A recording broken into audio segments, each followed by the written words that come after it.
Help us, help you. Help you, help us. Help you, help us. Help us all. God help us all.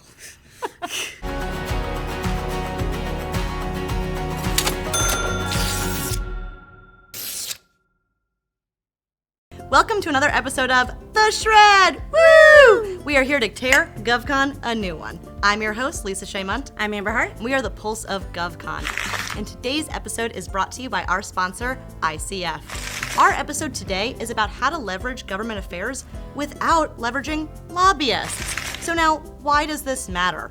It matters because the big companies are out there using lobbying firms. Why are they doing that? Because what's happening on the Hill impacts us as government contractors. But we know that small businesses can't always have a government affairs arm or afford to pay lobbying firms. So we have 4 points on how you can do government affairs on a budget. Our first point on how to leverage government affairs without using lobbyists includes just having someone, anyone in your organization, pay attention to what is happening on the Hill. Things like PHMSA, FTARA, the MGT Act. These are all things that were born out of lobbying efforts that have gone through Congress and now have direct impacts on us as federal contractors. Things like the SBIR and the STTR reauthorizations, OTAs. These are all acronyms that I know we hear all the time, but these are things that are being debated right now in Congress through different types of congressional initiatives, missions, and committees. It's really important to make sure you're paying attention to those efforts and what's being pushed, because things that are being pushed today are going to impact you in a few years. CMMC is another perfect example, which, we'll see what happens there. Right, exactly. People like to say that they separate the sort of like federal legislative branch from the judiciary branch from the executive branch, but really there's a reason that we all have these separate branches that work together. And so things that happen there really do impact us as contractors, and Congress is listening as much as possible. So something to consider even is things like GWACs. Our own Amber Hart here actually testified in front of the House Small Business Committee on whether or not GWACs were harmful to small businesses. And so they are paying attention. And so that means that you as contractors have to be paying attention to what it is that they're paying attention to. Who's paying attention? Who's paying attention? We're all paying attention. We're all paying attention. Or not paying attention at all. There's also things like paying attention to the congressional budgetary documents. The budget, it really does impact what we're doing. Why? Because your agency customers can't actually buy anything that you're selling unless there's a line item there for it, unless there's an initiative, unless there is something backing those contracts. These contracts don't just come out of thin air. They're not arbitrarily put together. It's because there's a need, and then it's backed by the budget. And so if you have something really great to sell, whether that's a product or a service, but there is not a budget for it, then chances are you're not going to contract with the federal government. And so that's why it's also important to pay attention to the budgetary documents. Absolutely. And things like that are outlined in these budgetary documents are things like new offices or departments being stood up or taken down. Those are really important things to realize because you could help stand up an office. There's so many requirements that go into standing up an office, not only just policy, IT, staffing, construction. There's so much that goes into those things, and as the government is evolving and changing and growing, there's new offices every day being stood up around things like cyber or policy or social media, things that are being reinvested into, like the National Science Foundation through the CHIPS Act. These are all really important things that are being funded into and invested into right now that are going to impact government contractors for the next few years. Yeah, you can do this. People aren't creative enough when it comes to finding opportunities. With something like contract consolidation that's been having a very real effect on our industry, you have to get creative. And so it might not look like there is a large contract that you can support, but there are these subcomponents of those contracts that you can for those niche areas. So look into that. You have to be more creative than just looking into perhaps what your NAICS code is. Our next point in how to leverage government affairs without using lobbyists or having a lobbying arm is to sift through open sources of information. It seems obvious, but there's a lot of ways that you can use what is already out there available for free to help inform your decisions. Things like social media. Again, we hate to be the millennials that harp on using social media. There's so much out there. But there's so much out there. You have people that are translating what's happening on the Hill on Twitter. It's more than just watching C-SPAN like a nerd, like Amber is every day. Hey, it's gotten really interesting lately. It's going on and finding out these hot takes, and the idea that people are able to summarize quickly the efforts that are happening on the Hill through these open sources. And just interaction. There are so many staffers and congressional representatives that are active, as we all know, on these social media channels. How that impacts us as federal contractors are things that are put out as memos on the Federal Registrar, but they're putting those out on social media because they want more input. They want more interaction. So paying attention to those things, it's not just enough to comment or like it.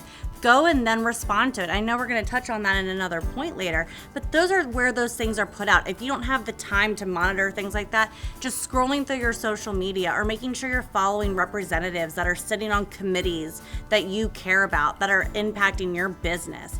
That is just enough to keep ahead of what is going on and monitoring where things may be going, and to help advocacy, because advocacy these days is as easy as getting onto your computer and your social media channels and providing your experiences, your lessons learned, and making people see your point of view and helping them learn from that.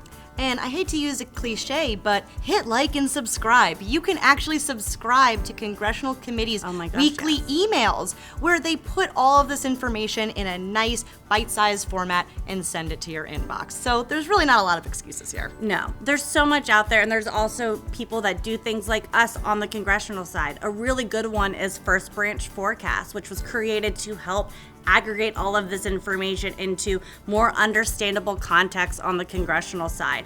Really recommend subscribing to that, and it's free. There's so many sources out there that are trying to make it easier for people to understand what's going on the Hill, so definitely make sure you take advantage of those. The third point in how to leverage government affairs activities without hiring a lobbyist is just to read the memos. The memos. Did you miss the memo? There's so many memos. There's so many memos. Read them. OMB memos, for example. Executive orders, EOs are always out there and easy to find on the administration's webpage. And those really are pointing to initiatives or debates or things that are about to come up in Congress that may or may impact you. Things like the mandate for the vaccine, that was a memo before it turned into a debate. CMMC, same thing. You can really tell the tea leaves by the memos that are coming out of what's going to be top of mind or where the administration is going, which then in turns Congress's head. It's sort of the front of funnel. Absolutely. For these sort of government affairs activities. It's what is top of mind at the top of the food chain. Another thing to look at is to make sure you're monitoring the Federal Registrar. Now, this is a very complicated website, and it can get very confusing, and it may sound very daunting. But there are some really easy ways to make sure you're sifting through it and seeing things like requests for comments that are put out there, or even open meetings for things that you're interested in. Mm-hmm. Every agency has a page that you can click on and review. You can even set up email alerts for things that are important to you, such as rulings, or even, as I mentioned, meetings or hiring initiatives, or requests for feedback or comments. These are all really important things that help shape not only opportunities that come out and requirements, but shape the things that are going to impact your compliance or your contractual background or even competition. These are things that are moving all the time where it's kind of like the source sought issue, right? Where if no one responds, there's not much for the government to go after and things are going to stay the same. But if we all participate and put in our opinions and make sure that those things are known and put out there for publication, that's how we help this industry change and evolve. Our fourth point in how to do government affairs without breaking the bank includes responding to the request for comments. And now there's a couple different ways that GovCon can do that, and it depends on your purpose, your relationship, and what it is that you really want to say on how you do it. So you can respond independently as your own company, or you can respond through a third-party association. Mm-hmm. And there are pros and cons to both. Absolutely. Responding as an organization really helps you take a stance and say, hey, here's how we feel, and possibly here's a product or a service that can help with this issue, or here's how we're approaching this. But sometimes, you feel like may impact your relationship with your biggest federal buyer, or end user, and you may have an opinion that you don't really want to share. There's great organizations out there to help you share those comments and those feedbacks. Organizations like PSC, NCMA, INSA, and ACDIAC are just to name a few. But they're out there to help industry advocate for itself where maybe there might be a little blowback if you represent yourself as an organization. So always take that time to assess, but never hold back your comments or opinions, because it's that knowledge that you have. It's those opinions and that subject matter expertise that is missing from the federal government that truthfully they need to hear and what they're asking for. So regardless of how you share it, always make sure you share it. Certainly, and especially going You through see those, something, say something. see something, say something. And going through those third-party organizations is really for criticism without retribution. Yeah. So, and that's what they're there for. So leverage them, make your voices heard. Like Amber said, if you're not saying what's wrong, then nothing's gonna change. And another way to do that, maybe if you don't have the financial ability to be a part of these trade associations, is to always leverage your local representatives. To me, that is an underutilized resource within the federal contracting community from small businesses. I know some small businesses like WIP that represents those women-owned small businesses to help them get activated in the community, really leverage those local representatives, and that has made a massive difference for some vendors that we definitely have worked with. So leveraging that type of free resource, that's what they're there for. That is what they're there to do, and especially if you are within the Beltway, that is what matters most to them, because their constituents probably work within this space. You're a voter, baby. Exactly. That's what it all comes down to.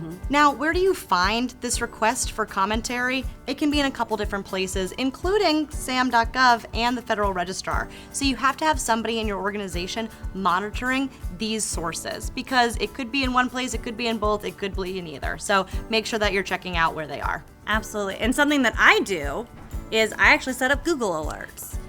And that is the best way to make sure you're monitoring or you're staying on top of everything like that. So making sure that your Google Alerts have certain keywords in them, or even an agency name. You know, I have very broad Google Alerts and I have very, very specific ones that I'm looking for. I do. I have a lot of Google Alerts. My digest is crazy every day. But I really would recommend taking a look at that and setting yours up, because that helps you if you are a team of one, if you're a company of two, and say you're doing the job of everyone in a small business required. It is almost impossible to know what's going on. So Google Alerts, use the tools that are there to help you, and make sure you set that up for the keywords. And there's no such thing as too many keywords in those. They catch really great stuff and stuff that you may not have been aware of. Well, everyone, that's our show. What it comes down to is we don't want you to get bogged down in the legislative language. There are so many free resources out there to help you translate this information into actionable intel, and we hope you use those in your lobbying efforts. And this is the hill we're dying on. Well, that's the shred. Thanks for tuning in. We'll see you next time.